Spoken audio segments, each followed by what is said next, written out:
الحمد لله الذي لم يزل عالما قديرا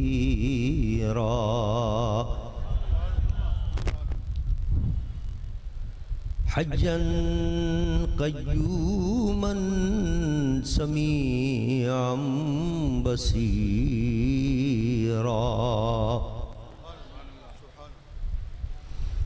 والصلاة والسلام على رسوله أرسله بالحق بشيرا ونذيرا وعلى آله وأصحابه كثيرا كثيرا أما بعد فأعوذ بالله من الشيطان الرجيم بسم الله الرحمن الرحيم الله الذي أنزل الكتاب بالحق والميزان صدق الله وصدق رسوله النبي الأمين الكريم ونحن على ذلك لمن الشاهدين والشاكرين والحمد لله رب العالمين إن الله وملائكته يصلون على النبي يا أيها الذين آمنوا صلوا عليه وسلموا تسليما بلند آواز سے درود شریف پڑھ لیجیے الصلاة والسلام علیک یا رسول اللہ الصلاة والسلام علیک یا حبیب اللہ بلند آواز سے پڑھیں گونج بن جائے اتنے عاشق بیٹھے ہوئے لاکھوں کی تعداد میں الصلاة والسلام علیک یا رحمت للعالمین وعلى آلك واصحابك يا شفيع المذنبين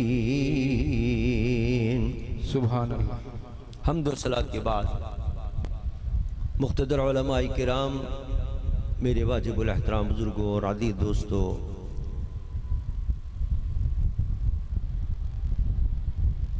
ایک بار ہم اور آپ پھر اپنے مرشد گرامی اور اپنے وقت کے ولی کامل اس بر صغیر کی عظیم علمی اور روحانی شخصیت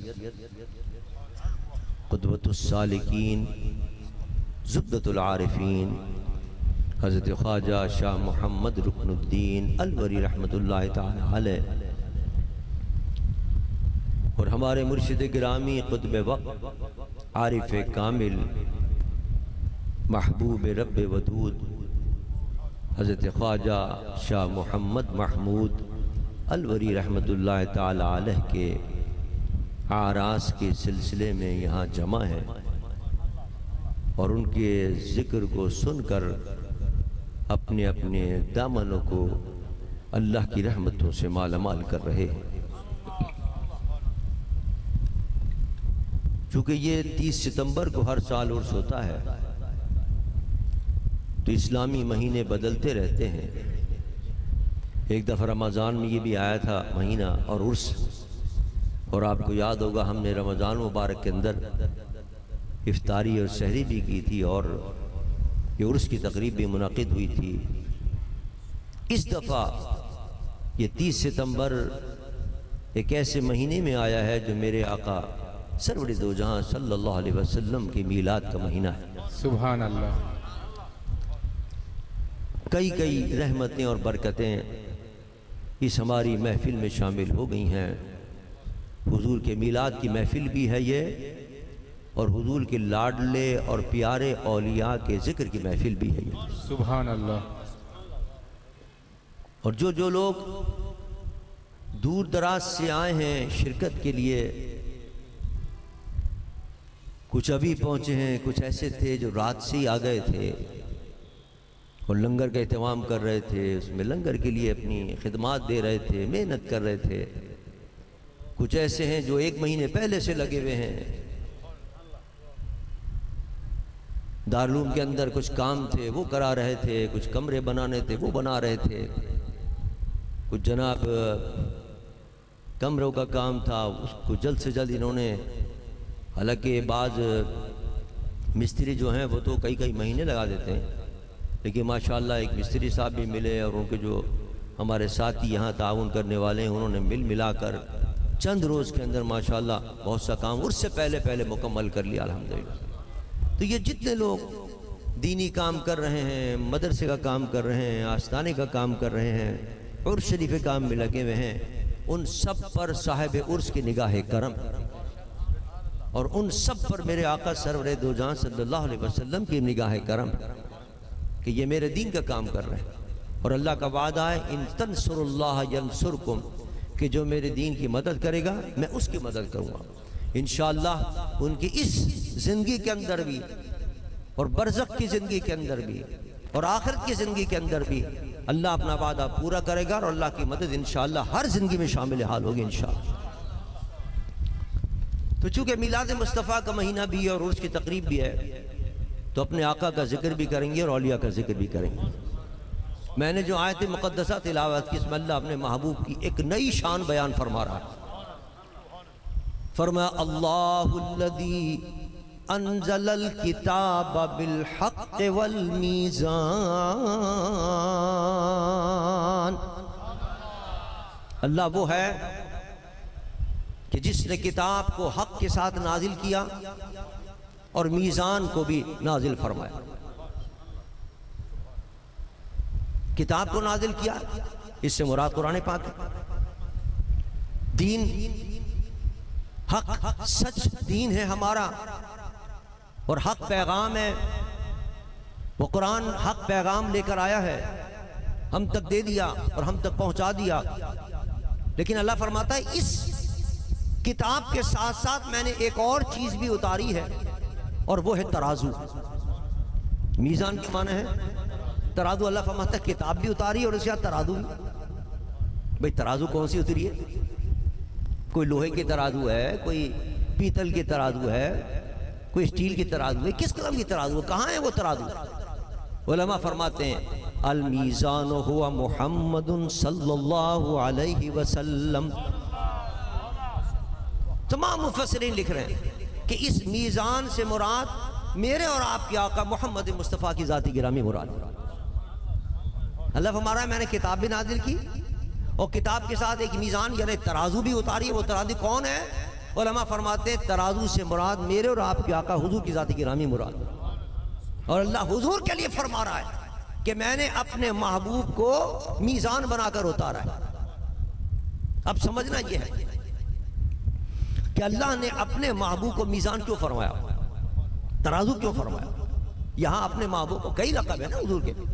حضور کے کوئی کہتا 99 نام ہے، کوئی کہتا 300 نام ہے، بعض روایتوں میں 1000 سے زیادہ حضور کے نام ہیں۔ تو ایک حضور کا لقب یہ بھی ہے میزان۔ لیکن حضور کو میزان کیوں کہتے ہیں؟ قرآن میں حضور کو ترازو اور میزان کے لقب سے کیوں یاد کیا گیا؟ بس یہ سمجھنے کی بات ہے۔ دیکھیے میزان کا کام کیا ہوتا ہے، ترازو کا کام کیا ہوتا ہے؟ ترازو کا کام ہوتا ہے مختلف چیزوں کے وزن کو بتانا، مختلف چیزوں کے وزن کو بتانا۔ آپ نے ترازو کے ایک پلے کے اندر بہت سارے انگور رکھ دی۔ اب یہ انگور کتنے ہیں بھائی؟ اس کا کیا وزن ہے؟ کلو ہیں، 1.5 کلو ہیں، آدھا پاؤ ہیں، ہمیں نہیں پتا۔ اب وہ بانٹ رکھ کے تولے گا، ترازو کا جو کانٹا ہے وہ بتائے گا کہ یہ 1 کلو ہیں، یہ آدھا کلو ہیں، جو اس کا وزن ہوگا وہ بتائے گا صحیح معنوں کے اندر کہ بھائی یہ تم نے جتنے انگور رکھے یہ پورے آدھا کلو گئے۔ کسی نے اس کے اندر سیب رکھ دیے، بھائی یہ کتنے وزن اس کے سیب کے؟ اب وہ بانٹ رکھتا جائے گا، تولتا جائے گا، اب وہ جب کانٹا بالکل سامنے بیچ میں آ جائے گا وہ بتائے گا آپ کو کہ بھئی یہ تو 1 کلو کے سیب ہیں ساتھ. آپ سونار کی دکان پہ گئے, اس سے کہا بھائی مجھے یہ میرا سونا ہے, یہ ذرا بیچ دو. اس نے کہا ڈالو. ترازو چھوٹی سی ہوتی ہے, اس کے بعد اس نے اس میں رکھا. اب اس نے بتایا کہ صاحب یہ جو آپ کا سونا ہے یہ تو 1 تولہ کا ہے, یہ 1 ماشا کا ہے, جتنے کا ہوگا وہ اس کا وزن بتائے گا.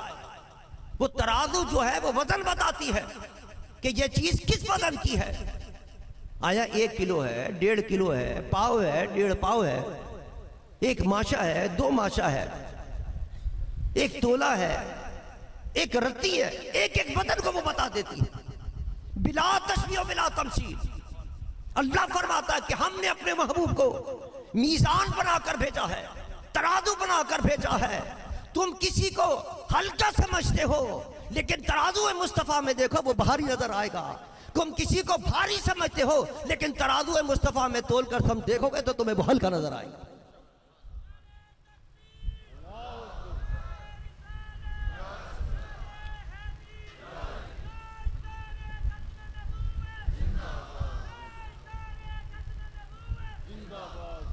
تم فیصلہ نہیں کر سکتے کہ کون اللہ کی بارگاہ میں بھاری ہے, کون اللہ کی بارگاہ میں وزنی ہے, کس کا کتنا بلند مقام اور مرتبہ ہے.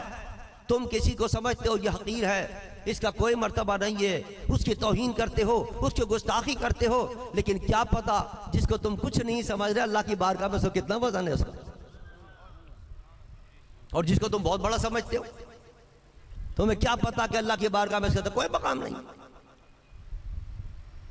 بس 2-3 مثالیں عرض کرتا ہوں. دیکھیے صحابہ کرام رضوان اللہ تعالی علیہم اجمعین, حضور کے پیارے صحابہ. اب بعض لوگ صحابہ کرام کی عظمت کے قائل نہیں, ان کی عظمت سے واقف نہیں کہ صحابہ کی کیا شان اور کیا مرتبہ ہے. لیکن میں نے حضور کی ترازو میں اس کو تول کر دیکھا, میزان مصطفیٰ میں رکھ کر دیکھا کہ صحابہ کی کیا شان ہے, کتنا وزن ہے, کتنے بھاری ہیں صحابہ. میرے مصطفیٰ نے فرمایا کہ اگر تم 1 مٹھی نہیں, تم اگر پورا پہاڑ سونے کا خیرات کرو, یعنی 1 کلو سونا نہیں, یا 1 رتی, یا 1 تولہ سونا نہیں, پورا پہاڑ. آپ اندازہ کیجئے, 1 کلو نہیں, 2 کلو نہیں, 1 من نہیں, پورا پہاڑ سونے کا. حضور فرماتے ہیں پورا پہاڑ سونے کا اگر تم اللہ کی راہ میں خیرات کرو, اور اس کے مقابلے میں میرا صحابی اگر 1 مٹھی جو بھی خیرات کرے گا تو وہ اس سے بڑھ کر وزنی ہوگا.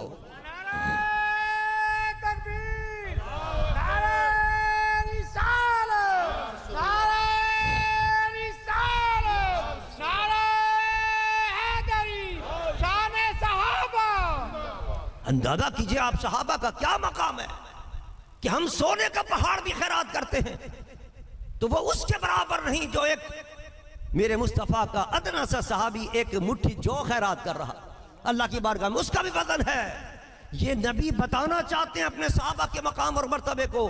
یہی وجہ ہے, ہمارا عقیدہ ہے, کوئی کتنا بڑا ولی سے ولی, اعلیٰ سے اعلیٰ ولی ہو, غوث ہو, قطب ہو, کتنا ہی کامل محدث ہو, لیکن وہ صحابہ کرام کی جوتیوں کے برابر بھی نہیں پہنچ سکتا. اللہ نے صحابہ کو یہ مقام اور مرتبہ عطا فرمایا. یہ حضور نے تول کے بتایا کہ ان کا وزن یہ ہے, ان کی اہمیت کو سمجھو. پھر صحابہ کرام کے اندر بھی وزن بتایا کہ سارے صحابہ برابر نہیں ہیں, ان صحابہ میں افضل خلفاء راشدین ہیں. سارے صحابہ سے افضل 4 خلفاء حضور کے, ابو بکر صدیق بھی, حضرت عمر فاروق بھی, حضرت عثمان ذو النورین بھی, حضرت مولا علی کرم اللہ وجہہ بھی. پھر یہی نہیں کہ صرف یہ 4 سب سے افضل ہیں, فرمایا ان 4 کے اندر بھی سب سے افضل کوئی ہے تو وہ ابو بکر صدیق رضی اللہ تعالی عنہ. نعرہ تکبیر, نعرہ رسالت, نعرہ رسالت. ہر صحابی نبی, ہر صحابی نبی, ہر صحابی نبی, ہر صحابی نبی. تو ہر ایک کا وزن ہمیں اور آپ کو پتہ نہیں چلے گا. اگر کسی صحابی کا وزن پوچھنا ہے تو میرے مصطفیٰ سے پوچھیے. حضور ان کی شان بیان فرما رہے ہیں, جس نے مجھے دیکھا میرے دیکھنے والے کو دیکھا, فرمایا سرکار نے وہ جنت میں جائے گا. صحابہ کا وزن بتا دیا. اب بعض صحابہ کا وزن تو پہچانتے ہیں, کہتے ہیں ہاں ٹھیک ہے نبی نے کہہ دیا, لیکن معاذ اللہ ثم معاذ اللہ اہل بیت اطہار کا وزن ان کے ذہن میں نہیں ہے کہ ان کا کیا مقام ہے، کیا مرتبہ ہے۔ میرے مصطفیٰ نے ان کا وزن بھی بتایا، ان کی شان بھی بتائی، اپنے پیارے اہل بیت کی شان بتائی۔ فرمایا مثل اہل بیتی کسفینۃ نوح من رکب نجا، میرے اہل بیت اطہار کی مثال سفینہ نوح جیسی ہے۔ حضرت نوح کے جو طوفان آیا تھا اس کے اندر، اس کشتی کے اندر جو سوار ہو گیا تھا وہ نجات پا گیا تھا۔ میرے اہل بیت اطہار کی مثال بھی سفینہ نوح جیسی ہے، جو ان کی محبت کی کشتی میں سوار ہو جائے گا وہ نجات پاتا چلا جائے گا۔ نعرہ تکبیر، نعرہ رسالت، نعرہ رسالت، نعرہ حیدری۔ لہذا دیکھو خبردار، نہ میرے صحابہ کی برائی کرنا، نہ میرے اہل بیت اطہار کی برائی کرنا، نہ ان کی شان کے اندر کوئی نازیبہ بات کرنا، نہ میرے پیارے اہل بیت کی شان میں گستاخی کرنا۔ دونوں کا مقام میں نے تمہیں بتا دیا کتنے وزنی ہے یہ۔ اب آ جائیے علماء کا مقام۔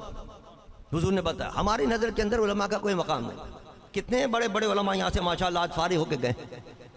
ہم اپنے بچوں کو کسی انگریزی اسکول میں داخل کراتے ہیں، سمجھتے ہیں ہاں وہاں سے پڑھ کے آیا یہ اگر کسی باہر کی یونیورسٹی سے پڑھ کے آ گیا، ہارورڈ یونیورسٹی سے کوئی صاحب، یہ بہت بڑا صاحب بیرسٹر بن کے آیا، صاحب فلاں لندن سے ڈگری لیے، فلاں امریکہ سے ڈگری لیے، اور یہاں کوئی عالم اگر کسی مدرسے سے علم حاصل کر کے جائے، حافظ بن کر جائے، ہماری نظر میں کوئی قدر نہیں، کوئی اہمیت نہیں ہے اس کی۔ ہلکا وہ ہماری نظر کے اندر، وہ بھاری ہے ہماری نظر کے اندر۔ حالانکہ میرے مصطفیٰ سے پوچھو اس میں بھاری کون ہے، وزنی کون ہے اس کے اندر، ہلکا کون ہے، کس کا وزن ہے اللہ کی بارگاہ کے اندر؟ علماء کا کیا مقام ہے؟ میرے مصطفیٰ سرور دو جہاں صلی اللہ علیہ وسلم نے فرمایا تم کیا جانو ان علماء کے مقام کو؟ جو علم دین حاصل کرتا ہے اس کی شان اگر پوچھنی ہے تو مجھ سے پوچھو۔ اس کی شان تو یہ ہے کہ جو سمندر کے اندر مچھلیاں ہوتی ہیں، جو بلوں کے اندر چیمٹیاں ہوتی ہیں، وہ بھی ان علماء کے لیے دعائیں کیا کرتی ہیں۔ اور میرے آقا نے فرمایا ان کی شان اور ان کی مثال تو ایسی ہے کہ جیسے ستاروں کے اندر 14ویں کا چاند ہوتا ہے، اسی طرح علماء جو ہوتے ہیں عابدوں کے درمیان اس طرح چمک رہے ہوتے ہیں۔ ان کا مقام اور ان کا بھاری پن دیکھنا، ان کا وزن اگر دیکھنا ہے کتنے وزنی ہے، میرا آقا نے فرمایا دیکھنا قیامت کے دن کتنے بھاری ہوں گے۔ وہ بڑے بڑے آکسفورڈ کے پڑھے ہوئے اور بڑے ہارورڈ کے پڑھے ہوئے وہ جناب تکتے بھاتے پھر رہے ہوں گے، جہنم میں جانے کی تیاریاں کر رہے ہوں گے اپنے کرپشن کی وجہ سے، اپنے بدعمالیوں کی وجہ سے۔ اور علم دین پڑھنے والے کی شان یہ ہوگی جب وہ جنت میں جانے لگے گا تو اس کو روک دیا جائے گا۔ لوگ کہیں گے، وہ کہے گا کہ مجھے کیوں روکا ہے جنت میں جانے سے؟ تو درمان کہے گا تیری شان کو بتانے کے لیے روکا ہے، تیری یہ شان نہیں ہے کہ تو اکیلا جنت میں چلا جا، تو کھڑا ہو جا، جس پر جہنم واجی ہو گئی ہے اس کو بخشوا کر اپنے ساتھ جنت کے اندر لے جا۔ اتنے بھاری ہیں یہ علماء، اتنے وزنی ہیں یہ علماء، ہمیں قدر نہیں علماء کی۔ الحمدللہ دیکھیے کتنے طلباء یہاں سے پڑھ کے نکلے، الحمدللہ کتنے کتنے فضلاء بن کر یہاں سے نکل رہے ہیں، اور جو اس دارالعلوم کی مدد کر رہے ہیں، جہاں جہاں دارالعلوم ہمارے چل رہے ہیں الحمدللہ۔ ابھی تفصیل بیان کی ہے عزیزم فائز محمود صاحب نے، پورے پاکستان میں الحمدللہ اس رکن الاسلام کی شاخیں موجود ہیں، اسکول بھی چل رہے ہیں، کالج بھی چل رہے ہیں، مدارس بھی چل رہے ہیں، اور سب سے بڑی بات یہ الحمدللہ جامع ازہر جو اسلامی یونیورسٹی سب سے بڑی ہے دنیا کے اندر، مصر کے اندر، الحمدللہ ہمارے طلبہ وہاں جا کر پڑھ رہے ہیں ہماری سند کے اوپر، اور وہاں سے تعلیم حاصل کر کے پوری دنیا میں اسلام کی تبلیغ کر رہے ہیں الحمدللہ۔ یہ سب صاحب عرس کا فیض ہے، یہ سب حضرت شارق الدین کا فیض ہے، ان کے نام کا مدرسہ ہے رکن الاسلام۔ جہاں جہاں رکن الاسلام ان کا نام ہے ان کی برکتیں پہنچ رہی ہیں، ان کی برکتیں پہنچ رہی ہیں طلبہ الحمدللہ، سینکڑوں نہیں ہزاروں کی تعداد میں، آج 70 سال سے زیادہ ہو گیا ہے رکن الاسلام حیدرآباد میں موجود ہے، ابھی حال کے اندر کراچی میں الحمدللہ قائم ہو گیا، جس کو عزیر محمود صلی اللہ تعالیٰ چلا رہے ہیں۔ الحمدللہ سارے ادارے چل رہے ہیں، یہاں کا ادارہ الحمدللہ فائز محمود صاحب چلا رہے ہیں، حیدرآباد کے اندر چل رہا ہے، یہ تمام ادارے الحمدللہ یہ سب فیض حضرت شارق الدین رحمۃ اللہ تعالیٰ علیہ۔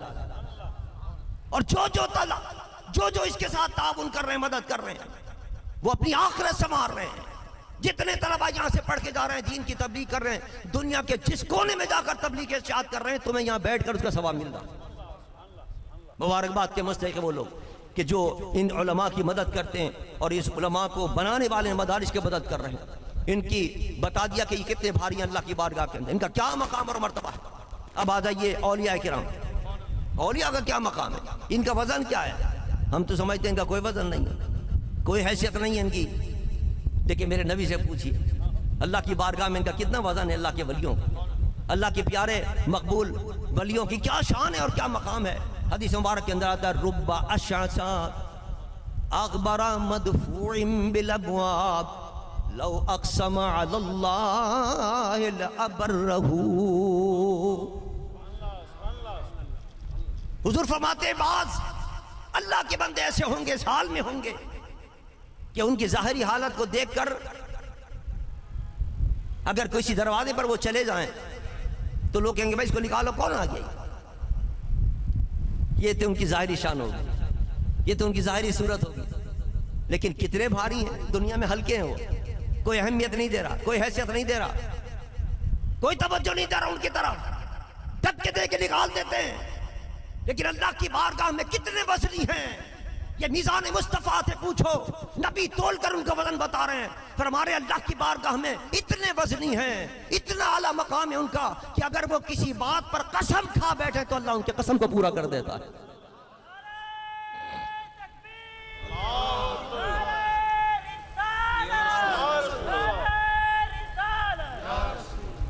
ہمارے دادا پیر حضرت خواجہ شاہ رکن الدین جن کا عرس ہے, ایک ماں آئی ان کے پاس, حضرت میرا بچہ جو ہے وہ اس کو بے گناہ جیل ہو گئی, کوئی دعا کیجئے اللہ تعالیٰ اس کو رہائی عطا فرما دے. آپ نے بچہ ہم دعا کریں. اس نے کہا نہیں مجھے کوئی تعویذ دیجیے. آپ نے اس کو تعویذ عطا فرمایا, فرمایا اس کو جا کے اپنے بیٹے کو دے دو, جیل کے اندر جا کے پہنچا دو. راجاؤں مہاراجاؤں کا زمانہ تھا اس زمانے کے اندر, الور کے اندر راجاؤں کی حکومت تھی. اس نے کسی نہ کسی طریقے سے وہ تعویذ حضرت شاہ رکن الدین رحمۃ اللہ تعالیٰ علیہ کا اپنے بیٹے کو پہنچایا. وہ پہنچانے کے تھوڑی دیر کے بعد راجہ صاحب جو اپنے محل میں بیٹھے ہوئے تھے انہوں نے حکم دے دیا کہ جیل کا دروازہ کھول دو, جتنے ساتھی ہیں اور جتنے قیدی ہیں سب کو رہا کروا دو. سب رہا ہونے شروع ہوئے. لوگ لکھتے ہیں لوگ, تاریخ نگار لکھتے ہیں کہ لوگ جو قیدی تھے وہ اب نکلنے شروع ہوئے. ایک نکلا, دوسرا نکلا, وہ جس کے پاس تعویذ تھا وہ جیسے ہی نکل کے چکا, راجہ کو خیال آیا یہ میں نے کیا حکم دیا. فرمایا روک لو, دروازہ بند کر دو جیل کا, بعد جتنے نکل گئے اور جو باقی ہیں ان سب کو رہنے دو. اسے کہتے ہیں تاثیر.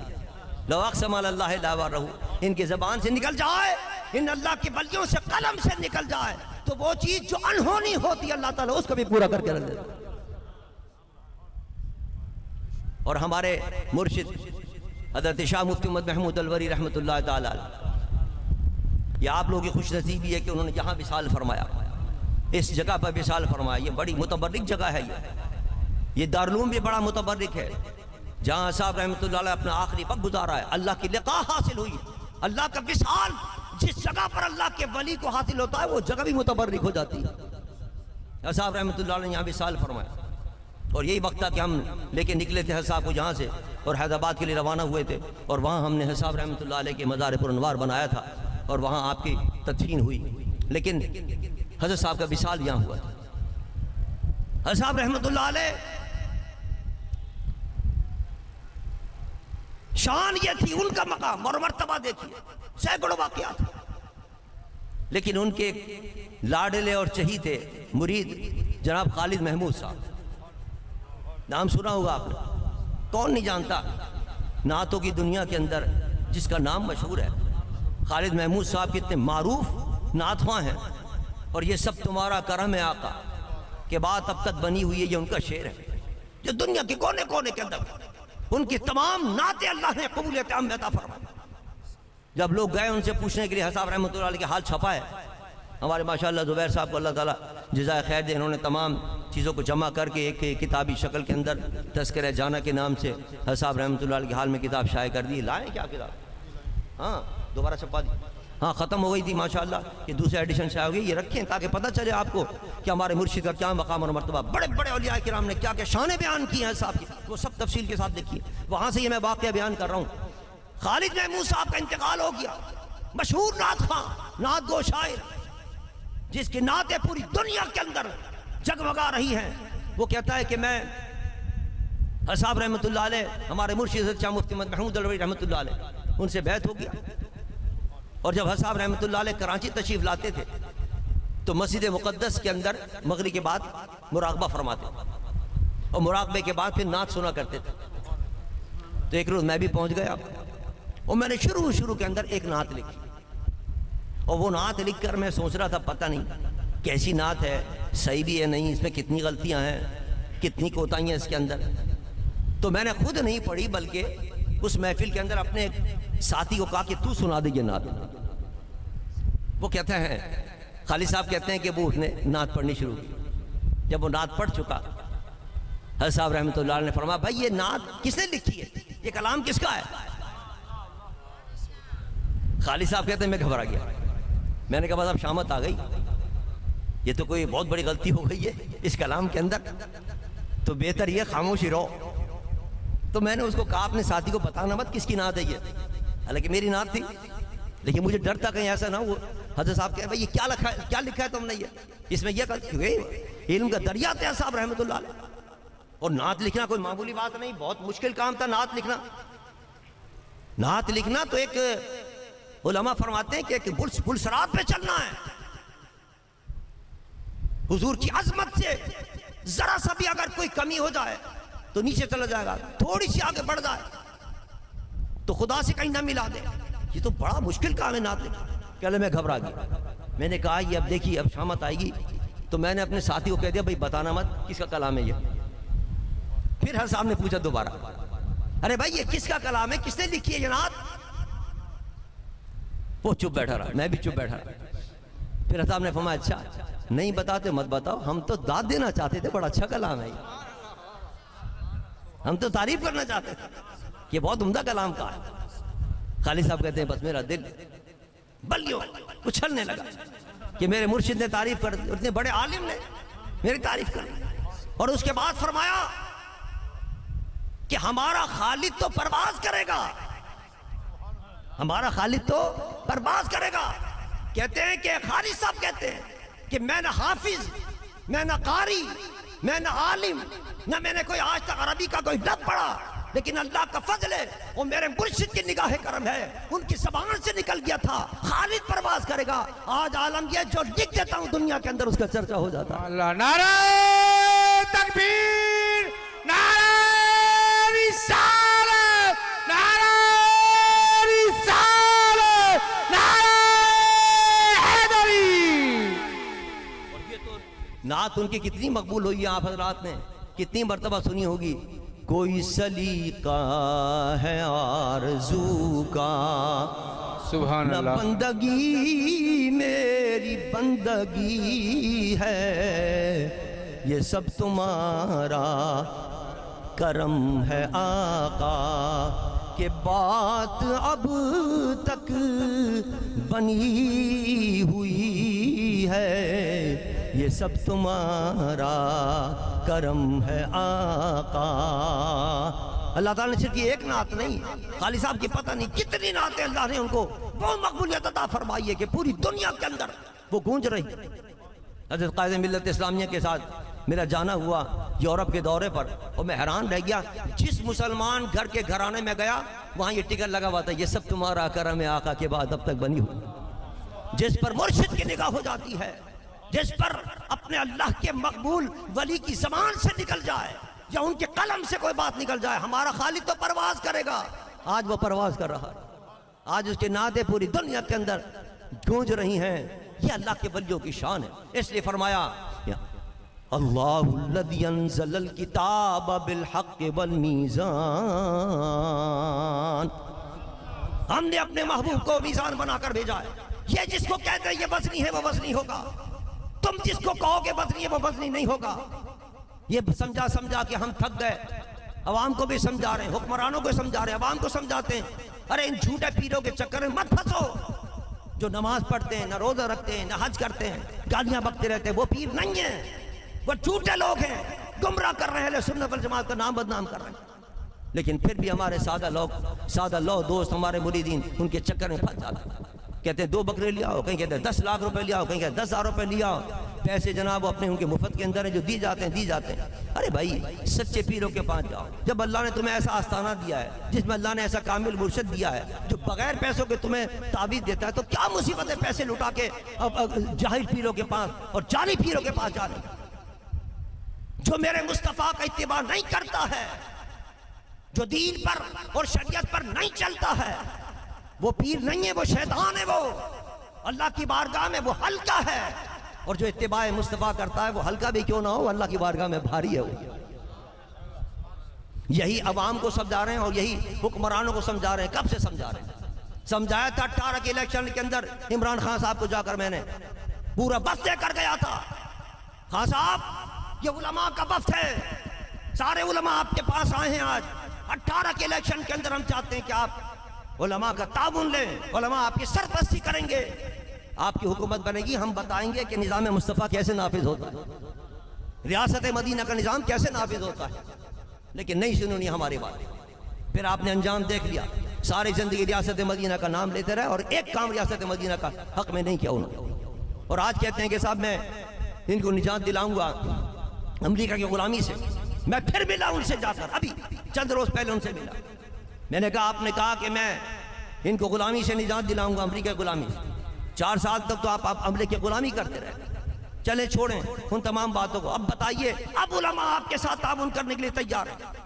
اب کیسے آپ تعاون لیں گے ان کا؟ ہماری بات مانیں گے یا نہیں مانیں گے آپ؟ ہم بتائیں گے آپ کو کہ اس پاکستان کی بقا صرف اور صرف نظام مصطفیٰ کے اندر مضمر ہے. نظام مصطفیٰ نافذ کر دیے، پاکستان کہیں سے کہیں پہنچتا چلا جائے. لیکن کون نافذ کرے گا؟ یہ آپ کے ساتھ جو دائیں بائیں بیٹھے ہیں یہ نافذ کریں گے؟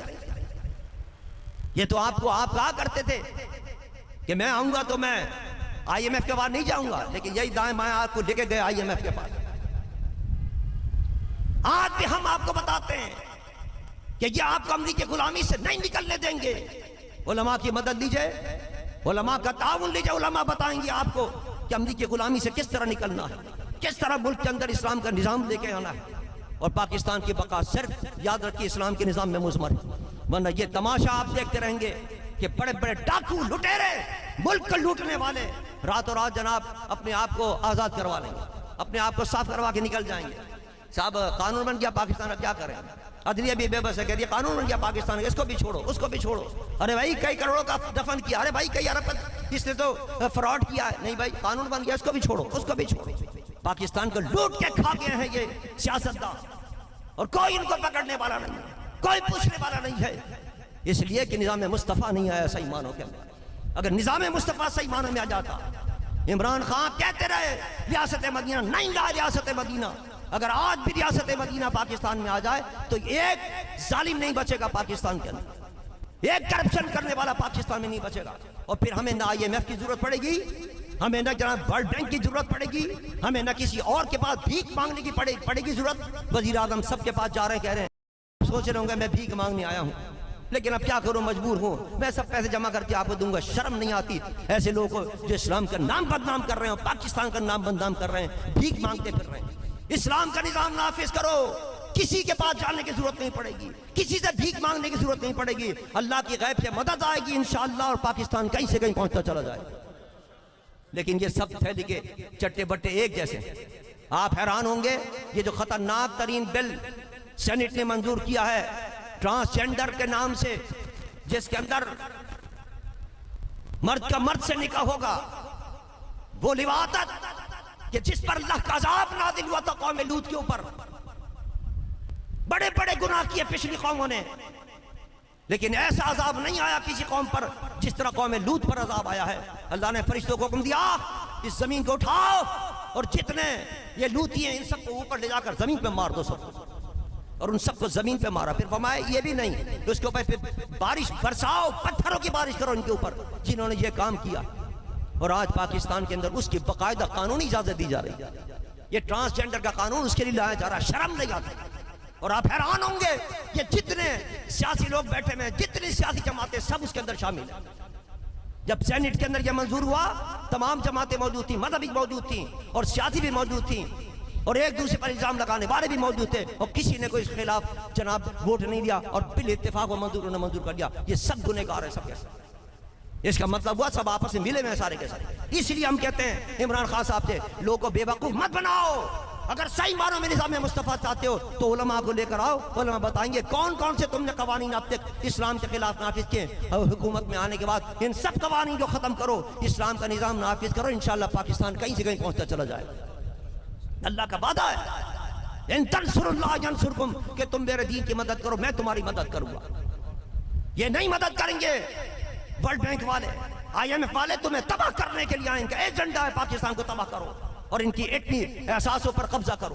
تم اگر چاہتے ہو کہ تمہارے ایٹمی احساس محفوظ ہو جائیں, تم اگر چاہتے ہو کہ پاکستان کی سلامتی کو کوئی آنچ نہ آئے, تو پاکستان میں اسلام کا نظام نافذ کر دو.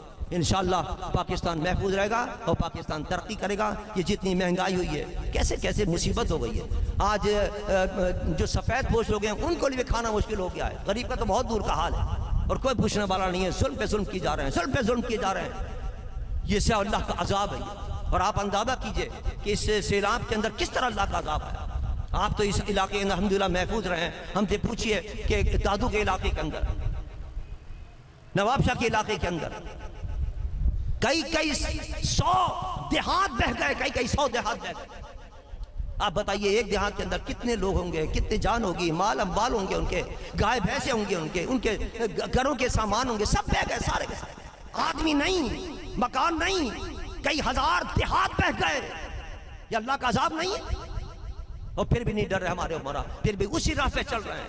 بھائی ٹرانسجنڈر قانون لا رہے ہیں, بھائی اسلام کے خلاف قانون لا رہے ہیں. ایک نہیں کئی قانون انہوں نے بنائے ہیں. کہتے ہیں پاکستان کے اندر 18 سال سے پہلے کوئی شادی نہیں کر سکتا. امہات المومنین میں سے مسلمانوں کی ماں حضرت عائشہ صدیقہ رضی اللہ تعالیٰ عنہ کا نکاح جب ہوا تو آپ کی 9 سال کی عمر تھی. اس کا مطلب یہ کہ 9 سال اور انتظار کرے آدمی, اور جوان ہونے کے بعد انتظار نہیں کر سکتا تو وہ زنا کرے. یہ حکمران یورپ کے ایجنڈے پر چل رہے ہیں. یہ شرط لگا کر کے 18 سال پہلے کوئی نکاح نہیں کر سکتا. یہ مجبور کر رہے ہیں کہ لوگ جو ہیں جوان جو ہیں وہ زنا کریں. اس قسم کے تم قانون لے کے آ رہے ہیں. اور پھر اس سے خطرناک قانون کہتے ہیں کوئی شخص 18 سال سے پہلے مسلمان بھی نہیں ہو سکتا. اب بتائیے کوئی شخص اگر مسلمان ہونا چاہتا ہے وہ 18 سال کا انتظار کرے گا؟